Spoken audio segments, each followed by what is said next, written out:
자, 안녕하세요.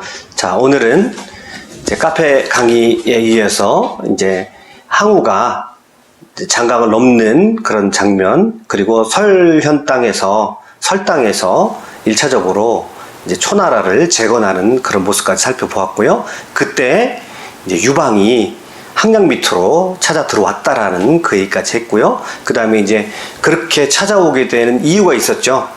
그러니까 자기가 가고 싶어서 간 게 아니라 뭔가 좀 답답한 일이 있고 누구 한 사람이 미워서 그 사람에 대한 이제 복수를 하느라고 이 유방이 항량 밑으로 들어갔다라고 하는 거기까지 말씀을 드렸습니다. 자, 그때 그렇게 설현에 도착해서 항량의 밑에 들어가기까지 과정에서 이 유방에게 결정적인 역할을 하는 두 사람의 인물이 등장합니다. 한 사람은 장량인데 그 유명한 장량을 얻습니다. 그 기간 동안에요. 그 다음에 그 중간에 친구였던 옹치에게 배신을 당합니다. 이 두 사람이 이 유방의 인생에 아주 묘한 영향을 끼치고 있습니다. 그리고 나름대로 장량은 이루 말할 것도 없이 이 유방에게 굉장히 영향을 주었고, 이제 유방이 황제가 되는 데 있어서 결정적인 역할을 한 사람이 틀림없지만, 이 옹치 또한 나름대로 어떻게 보면 결정적인 역할을 부정적인 의미에서 한 사람이라고 볼 수 있습니다. 장량을 먼저 살펴보죠. 이 장량은요, 한나라 사람입니다. 이 한나라가 어떤 나라냐면, 우리가 전국시대에 이제 중원에 보면 조위한이 이렇게 차지하고 있거든요. 그 바로 한나라입니다. 그 한나라에서 조부와 아버지가 5대째 상국 노릇을 했습니다. 이 상국이라는 말은 지난 시간에 제가 잠깐 말씀드렸습니다만, 어느 나라에서 상국이다 이러면 이거는 거의 국보급 재상입니다. 근데 상국을 5대째 했으니까 한나라에서 정말 명문 가문 중에 명문 가문입니다. 그리고 이 장량의 집에 이제 머슴만 수백 명이 됐다고 할 정도로 그렇게 이 집안은 대단한 집안이었습니다.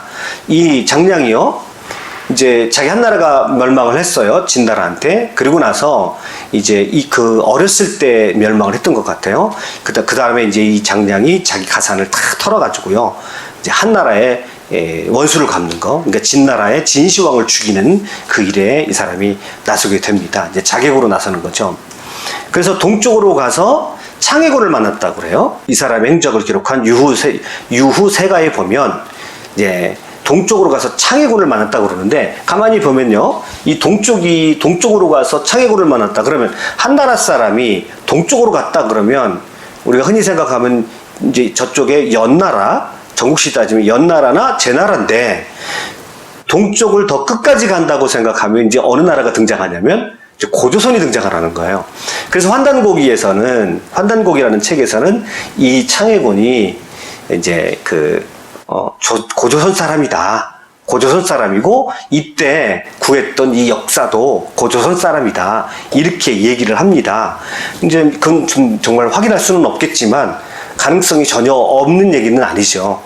그래서 언뜻 이제 중국의 고전 또는 고서에 보면 이렇게 우리나라로 추정할 수 있는 그런 내용들이 꽤 많이 여러 개 등장을 합니다. 우리가 참 답답한 것은 그런 내용을 확인할 수 있는 우리의 자료들이 없다는 거,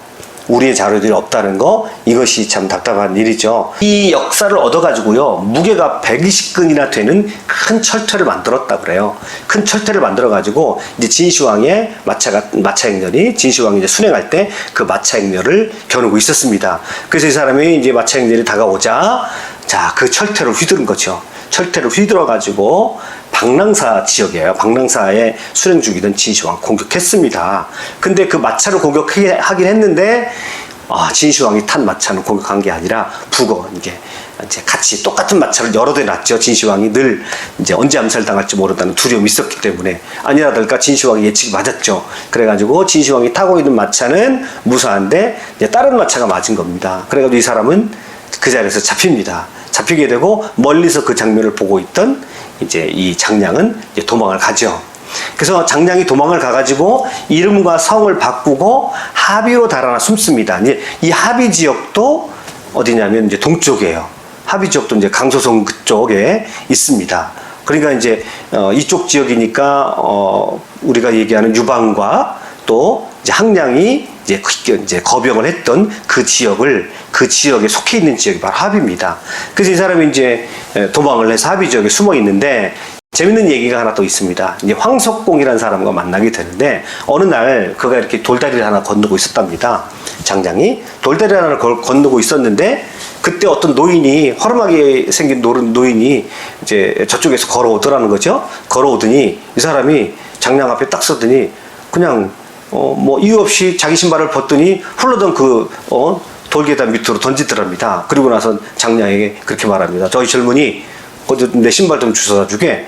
그러니까 장량이 처음에는 너무 어처구니 없는 거예요. 멀쩡한 신발을 던져서 자기 보고 주워오라니까. 아니 그래도 노인이 시키는 거니까 어쩌겠는가. 그러고서 이제 장량이 화를 참고 그 노인의 신발을 갖다 줬습니다. 그랬더니 그 노인이 또 내 발에 신기게 또 무리한 요구를 하는 거죠.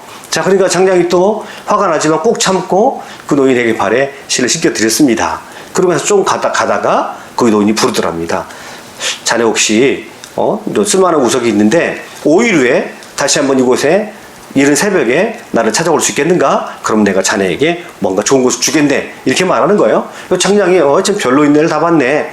그리고 나서 헤어졌다가 왠지 또 이제 5일 후에 가야 될 것 같습니다. 그래가지고 5일 후에 그 다리를 갔더니 그 노인이 먼저 와 있는 거예요. 불같이 화를 냅니다. 아니 노인하고 약속을 했으면서 이렇게 늦게 오면 되겠는가? 버리장머리가 없네. 5일 후에 다시 오게. 그럽니다. 그래서 5일 후에 다시 또 갔어요. 다시 또 갔더니 웬걸이요? 이 노인네가 먼저 와 있는 겁니다. 이 할아버지가. 그래서 이 사람이 너 먼저 와 있으니까 또 불같이 화를 냅니다. 5일 후에 다시 오게. 그래서 5일 후에 다시 이른 새벽에 더 일찍 갔어요. 또 먼저 와 있는 겁니다. 또 퇴짜를 맞았어요. 그래서요, 그 다음에는 이 장장이 아예 그냥 밤부터 거의 대기를 한 거죠. 밤부터 대기를 해가지고 장량이 그 노인을 기어이 만났습니다. 그때 이 노인이 책을 하나 줍니다. 그 책이 딱 펼쳐보니까 어떤 책이냐면 태공병법이라는 책입니다. 그래서 그 노인에게 이 태공병법이라는 책을 받아가지고요. 이 노인이 뭐라고 얘기냐면 읽고 또 읽어서 통달하면 너는 왕이 될 자의 스승이 될 수 있다. 이렇게 얘기합니다. 10년이 지나면 큰 공을 세운 인물이 되어 있을 것이네. 이렇게 말하는 거예요. 말 그대로 이제 10년 후에 말 그대로 유방 옆에 가장 뛰어난 책사가 되어 있었거든요. 그리고 13년 후에 제수북종 곡성산 아래 누런 돌 하나가 발견하면 그게 바로 나인 줄 알게 그러더라는 거예요. 그래서 여기 누런 곳, 누런 돌, 황석이죠. 그래서 이 노인을 황석공이라고 부릅니다. 그래서 이 이야기가 왜 만들어졌냐면 사실은 장량이라는 사람이 이제 굉장히 뛰어난 사람인데 그의 그 뛰어남이 그의 천재적인 그런 두뇌가 어디서 만들어졌냐 그것을 설명하기 위해서 이제 이런 신화 같은 이야기가 만들어졌겠죠. 이런 이야기가 만들어지면서 아마 이제 어떤 책에서 제가 봤더니 어떤 학자는 아마 장량이 자기의 이제 학자적인 또는 자기의 천재적인 그 재능을 이제 드러내기 위해서 아마 이런 얘기를 만들었을 것이다. 이렇게도 얘기하는 분들을 봤습니다만 아무튼 이 이야기가 좀 뭘 얘기해 주는 거냐면 장량은 병법에 능통한 그리고 태공병법이라고 하는 이 책을 읽고 또 읽어서 완전히 통달했던 그러니까 이제 천하를 꿰뚫어 볼 수 있는 병법으로 천하를 꿰뚫어 볼 수 있는 그런 인재다라고 하는 것을 강조하고 있습니다. 이 장량을 이제 유방이 만났다는 거죠. 그런데요, 여기 재밌는 사실이 또 나옵니다. 아까 장량 죽이려고 하다가 못 죽였어요. 그래서 이름과 성을 다 바꾸고 합이라는 곳에 이제 합이라는 곳이 어디냐면 아까 말씀드렸던 대로 동쪽이에요. 강서성 쪽이에요. 자, 그곳에 숨어 살았어요. 그때 이제 유후세가에 보면 장량을 말하는 유세가를 보면 어떤 표현이 나오냐면 의로움에 몸을 맡기고 협객이 되었다 이렇게 말을 합니다. 협객이 되었다 그래요. 자, 그럼 여러분 협객이라는 요 말을 통해서 우리가 알 수 있는 것은 뭔가 누구랑 통하는 것을 알 수 있죠. 그러면 유방이라는 사람이 이제 황제가 될 수 있었고 천하를 통일하는 데 있어서 그가 가지고 있는 자산이라고 하는 것은 바로 이 협객 마인드거든요. 그러니까 어려움 당할 때 평상시에는 이제 잘 몰라요. 평상시에는 건달 같은 그런 모습을 보이지만 막상 사람들이 어떤 어려움을 당했을 때는 유방한테 오는 것은 뭐냐면 유방은 그래도 그 어려움 당한 사람들을 보면 그들의 편에 서거든요. 이 협객 마인드거든요. 그런데요, 또 하나 재밌는 게 나와요. 항백은 일찍이 사람을 죽인 일이 있어 장량을 따라다니며 숨어 지냈다. 이 항백이 누구냐면 항우의 막내 작은 아버지예요. 그러면 항량이 이제 형님이 되는 거죠. 그런데 항백은 일찍이 사람을 죽인 일이 있어서 장량을 따라다니면서 숨어 지냈다 이렇게 말을 해요. 그러면 이게 무슨 말이냐면 장량이 항백을 굉장히 많이 도와줬다. 이런 격이 되는 거예요. 그러니까 사람을 죽이고 어디 의지할 데 없던 항백을 누가 거둔 거냐면 장량이 거뒀다는 거예요.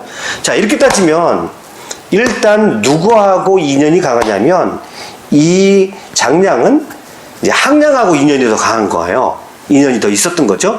근데 항우 본계에 가면 또 이런 얘기가 나와요. 항량은 사람을 죽이고 항적, 즉 항우와 함께 도망을 쳤다. 그래서 오중 땅에서 원수를 피했다 이렇게 얘기하거든요. 오중 땅이 이제 흔히 말하는 강동 땅이에요. 그래서 이 강동 땅에 있으면서 오중의 어진선비와 대부가 모두 걸출하여도 항량 밑이었다. 그때 그 오중 땅에서 항량은 숨은 실세가 되는 겁니다. 그래서 굉장히 지역사회에 그 오중 땅에서 아주 존중을 받는 그런 사람이 되어 있었다라고 하는 거예요. 근데 여기서 재밌는 것은 항량도 사람을 죽이고 숨었다 그랬거든요. 그러면 여기서 보면 항백도 사람을 죽이고 숨었다 그래요. 그래서 이제 이 장량 밑에 있었다 그러거든요. 장량이 돌봐줬습니다. 그러니까 두 형제가 같이 사람을 죽이고 한 사람은 장망 밑으로 들어간 거고 한 사람은 오중 땅에 가서 숨은 실세가 된 겁니다. 자, 이렇게 따지면 장량은요, 이 항량 또는 항우하고 직접적인 인연을 가지고 있는 사람입니다. 그런데 그가 항량에게 가지 않고 또는 항우에게 가지 않고 유방에게 왔다는 거예요. 이게 되게 이제 중요한 사실인데 이게 이제 역사에 또 어떤 분기점이 될 수가 있는 거죠. 그 당대에 어떤 인물 하나를 얻는 것은 굉장히 중요한 일이거든요. 그래서 뛰어난 인물, 더구나 장량 같은 인물을 누가 얻느냐, 이것은 정말 어떤 누가 황제가 되느냐, 이 운명을 결정하는 아주 결정적인 그런 분기점이 될 수 있는 일이거든요. 그래서 유방이 장량을 처음 만났을 때는 언제냐면 둘이 서로 기의를 해가지고 장량은 100여 명의 장정을 이끌고 사실은 이제 누구한테 가려고 생각했냐면 경구한테 가려고 했어요. 이 경구가 누구냐면 진승과 오왕의 그 진승을 배반하고 진승 대신에 초나라 왕이 된 사람입니다. 이 사람이 나중에 이제 이 사람이 누구한테 죽냐면 항량에게 죽어요. 근데 그 사람을 찾으러 갔다가 길에서 누구를 만나냐면 패공을 만납니다. 그리고 패공하고 대화를 나눠본 다음에 둘이 필이 통합니다. 둘이 서로 통해가지고 그에게 소속이 돼버려요. 그 뒤로부터. 그러면 장량같이 똑똑한 사람이, 장량같이 똑똑하고 천하를 잘 읽는 사람이 유방을 딱 만나자마자 유방에게 마음이 통했고, 그래서 유방 밑으로 들어가서 유방의 책사 역할을 그때부터 하기 시작을 하거든요. 자, 그러면 도대체 무엇이 그렇게 장량 같은 똑똑한 사람이 이제 사실은 유방을 말하면 그 당대 이제 사실은 뭐 건달이거든요. 건달 같은 사람에게 마음이 통할 수 있었는가? 그것을 이제 자세하게 또 풀어놓은 대목이 있어요. 그래서 유방이 물어봐요. 장량을 만난 다음에 천하를 경영하는데 무슨 묘책이 있을까? 또 무슨 묘책이 없을까? 이렇게 물어봤어요. 그랬더니 이제 장량이 이렇게 대답합니다. 태공서에 보면, 태공망서에 보면 태공이 이렇게 표현했습니다. 태공망 병서에는 확고부동한 것을 사람에게 주는 사람이라야 천하를 경영할 수 있습니다. 이렇게 말합니다. 확고부동한 어떤 것을 사람들에게 줄 수 있어야 된다. 그러면 과연 이 확고부동한 것이 뭐였을까? 그러면 우리가 이제 이 부분은 자세하게 언급은 하지 않고 있어요. 이렇게만 표현했는데, 그런데 우리가 짐작할 수 있는 대목이 아까 말씀드렸던 대로 장량도 협객이었고 의로운 일에 앞장서고 어려운 상황을 당한 사람들을 보면 가만히 있지 못하는 협객이었고, 그래서 항백을 거뒀고, 이 유방도 역시 신릉군에게서 신릉군을 롤모델로 삼는 그런 협객 마인드를 지닌 사람이었다는 걸 볼 수 있죠. 그럼 협객 마인드를 가졌기 때문에 이 둘이 통하는 것은 어떤 지점이냐면 어려움을 당하고 있는 백성들에게 도움을 주는 그런 의로운 일에 대한 그런 어떤 동기가 둘이 서로 같았다는 거죠. 자, 그래서 이런 말이 또 나옵니다. 장량이 자주 태공병법으로 패공에게 유세하자 패공은 그를 좋게 여겨서 항상 그의 계책을 취했다. 만나자마자 유방도 장량이 마음에 들었다 이 말이에요. 그래서 그가 하는 모든 말을 받아들였다 이 말입니다. 그런데 장량이 또 다른 사람에게도 이 태공병법을 말했으나 다른 사람들은 다 이해하지 못했다고 그렇게 얘기를 합니다. 그래서 장량이 이렇게 말합니다. 패공은 아마도 하늘로부터 재능을 이어받았을 것이요 라고 그렇게 말을 했다는 거예요. 그러니까 장량이라는 사람이 유방을 만나가지고 둘이 협객이라는 공통분모를 가지고 서로 통했고, 유방이라는 사람도 본래 뭐 깊은 학문은 없었지만 장량이라는 사람을 만나서 그에게서 아주 탁월한 점을 발견했고 그에게서 많은 것을 받아들이고 그의 조언을 받아들이기 시작했다는 것입니다.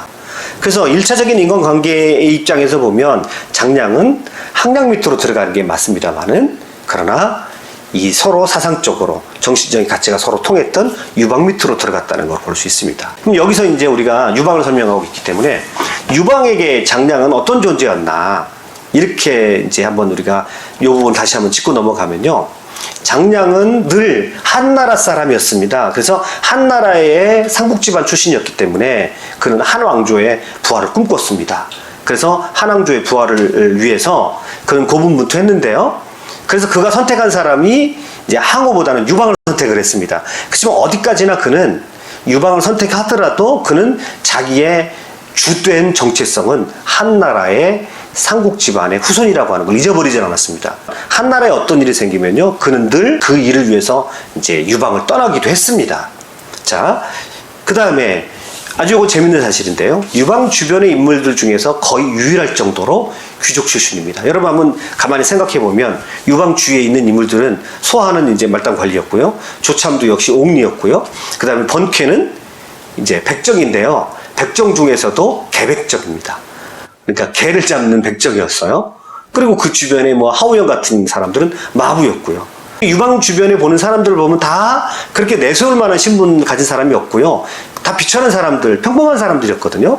그런데 거의 유일할 정도로 유방 주변에 귀족이 있었죠. 그래서 이 사람은 한나라 귀족 중에서도 아주 굉장한 귀족 집안의 출신이었으니까요. 그래서 오히려 유방이 더 장량을 존중했을지도 모릅니다. 결정적인 것은요, 유방과 말씀드렸던 대로 협객 마인드를 공유할 수 있었고, 이것이 장량이 항우를 선택하지 않고 유방을 선택한 그런 측면이었고요.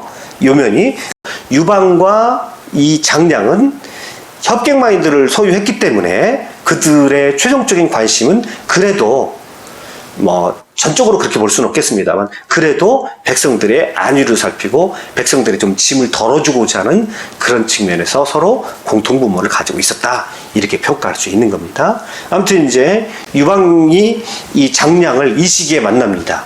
설당으로 가서 항량 밑으로 들어가기 전에. 그런데 말씀드린 대로 이제 이 항량 밑으로 유방이 자기 발로 찾아 들어가거든요. 그때 자기 발로 찾아 들어가게 만든 사람이 바로 이 옹치입니다. 이 사람이 배신을 하거든요. 또 한 가지, 이 옹치를 얘기하면서 진승이라는 사람과 유방을 한번 비교해 볼 필요가 있습니다. 이게 무슨 소리냐면, 진승이라는 사람이요, 이제 그 진수가 5강에 나라를 일으켰잖아요. 그래서 왕이 되어버렸습니다. 갑자기 졸지 왕이 된 거예요. 그런데 이 진승은 뭐라고 얘기했냐면, 자기가 예전에 머슴살이 할 때 그 친구들에게 우리 나중에 누구 한 사람 잘 되면 다른 사람들 다 돌봐주도록 하세, 그렇게 입버릇처럼 얘기를 했거든요. 그런데 그 얘기를 기억했던 것 같아요, 누가. 이 진승이 왕이 된 다음에. 그래가지고요, 어떤 친구가 하나 찾아옵니다. 근데 자기 예전에 그 머슴살이 했던 그 진승이 갑자기 왕이 되어 있거든요. 그래가지고 이 친구가 주책 없이 막 왕이 되어 있는 그 친구를 막 자네야 그러면서 자기가 옛날 친구처럼 그렇게 똑같이 대하는 겁니다. 야, 자네 별을 출세했네. 야, 자네 좋은 거 가지고 있으니까 저거 나 좀 주게. 그런 막 이 사람이 너무 무례하게 행동을 하니까 나중에 신하들이 이제 이 사람을 죽이라고 합니다. 그랬더니 진승이 아니라다가 죽여버려요. 근데 요때 진승이 죽이는데, 이제 진섭세가에 보면 어떤 표현이 나오냐면, 진왕은 옛사람들은 모두 스스로 떠나버렸다고 합니다. 더 이상 이 친구가 진왕에게 찾아왔다가, 진승에게 찾아왔다가 죽임을 당한 이후로는요, 친구들이 전부 떠났다고 얘기를 해요. 그럼 요 면이 사실은 유방하고 정확히 반대되는 측면입니다. 유방하고 반대되는데, 유방은요, 거의 모든 폐원의 친구들이 끝까지 갑니다. 물론 그 중에 몇 사람은 황제가 된 연후에 배반하기도 합니다만은, 그러나 거의 모든 친구들이 그대로 유방 옆에 남아 있고요. 그 다음에 한 왕조가 420년 유지하는 그 과정에 있어서 토대를 닦아놓은 사람들도 전부 이 폐원 출신의 친구들이었습니다. 그런데 그거하고 대조를 이루는 사람이 바로 이 진승이거든요. 진승은 너무 일찍 왕이 돼버렸어요. 왕이 돼버려가지고요. 그 다음에 이제 유방 같은 경우는 대조적인 측면인데, 유방은 자기가 리더 역할을 하면서도 늘 전투에 나가면요, 자기가 앞장서서 전투에 직접 참여를 합니다. 그런데요, 이 진승은요, 왕이 된 직후부터 궁궐에 머무릅니다. 그리고 부하들만을 보냅니다. 근데 이 진승이라는 사람이 사실은 신분이 형편없는 사람이거든요. 그러니까 거기에서 반발심이 일어나가지고요. 부하들이 진승의 말을 그 다음부터 배반하기 시작을 합니다. 그러니까 배반하니까 진승은 진승대로 더 사람들을 감시체계를 만듭니다. 주방과 호우라는 사람을 통해서요. 감시체계를 더 만들어요. 그래서 이들 때문에 여러 장수들이 진왕에 다가설 수 없었으니 이것이 이제 진승의 실패한 이유이다라고 사마천의 진섭세가에서 표현을 해놓고 있습니다. 그런데 요 면을 유방하고 대조를 딱 시켜보면요. 유방은 그와 같이 함께 거병을 했던 그 폐연 사람들, 자기 고향 친구들은요, 그를 거의 배반하지 않거든요. 그리고 유방 자신도요, 그들을 끝까지 포용하려고 합니다. 그때 이제 그 대표적인 사람이 바로 이 옹치거든요. 옹치가 보면 유방이 의도하지 않은 역할을 하는 건데, 이 유방이 이제 거병을 일으켜가지고 결국 몇천 명이 모여 있을 때입니다. 자기들도 거병을 했기 때문에 본거지가 필요했거든요. 그래서 풍읍을 본거지로 삼았습니다. 근거지로 삼고요. 이 풍읍을 옹치에게 맡겼습니다. 친구인 옹치에게 맡기고요. 자기는 인근 이제 그 마을들을, 인근 도읍들을 정벌하기 위해서 떠났습니다. 떠났는데 그때 위나라의 주불이라는 사람이 옹치로 위협을 합니다. 와가지고. 그래가지고 옹치가 이때 배신해가지고요. 유방을 배신하고 위나라에 귀의를 해버립니다. 그러니까요, 이때 굉장히 유방이 상처를 받아요. 그리고 이제 이 고조 본기에 보면요, 유방이 이때 얼마나 상처를 많이 받냐면 자기 고향 사람들에 대한 배신감도 굉장히 많이 느꼈다고 해요. 왜냐하면 이때 옹치 밑에 자기 고향 사람들이 있었거든요. 근데 자기가 풍읍을 지키라고, 자기 근거지를 지키라고 했는데 이 옹치가 배반을 해요. 그래가지고요, 공격을 하는데 이 옹치성이 안 떨어지는 거예요. 그러니까 병사가 너무 없는 거죠. 그래가지고 누구를 찾아가냐면 항량을 찾아가지고 가가지고 병사 5천과 장수 10명을 얻어가지고 풍읍을 쳐가지고 풍읍을 회복을 합니다. 그때 옹치는 도망가요. 그러다가 그 후에 옹치가 잘못했다고 용서를 빌고요, 다시 유방 밑으로 들어옵니다. 그리고 이 유방이 받아줍니다. 왜냐면 고향 사람이잖아요. 그래서 어지간하면 유방은 고향 사람을 버리질 않거든요. 그래서 사실은 유방과 딱 비교를 해보면 진섭이라는 사람이 왜 실패를 했냐, 진승이 왜 실패를 했느냐, 사실은 자기 주변의 관리를 못했고 너무 일찍 왕이 돼가지고 궁궐 속으로 들어가 버렸습니다. 그 반면에 유방은 끝까지 그 전쟁이 벌어졌을 때 항상 그 전투 현장에 유방도 같이 갔었거든요. 자기 부하들과 같이 뒹굴었거든요. 이게 유방을 진섭하고 비교해보면 유방의 탁월한 점이라고 할 수 있습니다. 그런데요, 이 옹치가 나중에 또 하나의 굉장한 역할을 해요. 근데 옹치가 초반부에 이제 유방이 항우를 만나게 해주는 역할을, 의도하지 않은 역할을 한 거예요. 그 다음에 이 옹치가 이제 천하를 통일하고요, 한나라가 이제 천하를 통일하고 황제가 되었을 때 또 다른 역할을 합니다.